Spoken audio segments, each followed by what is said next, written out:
மக்களே இன்னைக்கு சுவிட்ச் ஆன் பண்ணால் தண்ணி வருது. ஆனால் இதுக்கு பின்னாடி 15 வருஷ போராட்டம் இருக்குது. கண்டிப்பாக அந்த ஸ்ட்ரகிளை நான் ஒரு லாங் வீடியோவாக உங்களோட ஷேர் பண்ணலான்ட்டு தான் இருக்கேன். கட்டாயம் லாங் வீடியோ வரும். இன்னைக்கு ஈடன் கார்டன் ஃபேஸ் 2ல செடிகளுக்கு தண்ணி விடுற வேலை. கருவேப்பிலை, மருதாணி, செம்பருத்தி சூப்பராக வந்துட்டுருக்கு. வச்சது எல்லாமே பக்கத்து வீட்டுக்காரங்க உண்மையிலேயே தெய்வங்க.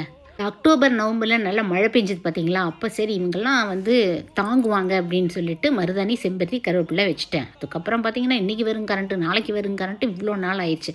பக்கத்து வீட்டுக்காரங்க என்னை கூப்பிட்டு, மேடம் பாவமாக இருக்குது மேடம் செடிகளை பார்க்க வாங்க அப்படிம்பாங்க. ஏன்னா அவங்க தான் தண்ணி தருவாங்க. கேட்கும் போதெல்லாம் 10 நாளுக்கு ஒரு டைம் சலிக்காமல் தண்ணி தருவாங்க. இதுக்கெல்லாம் ரொம்பவே உண்மையிலே பெரிய மனசு வேணுங்க.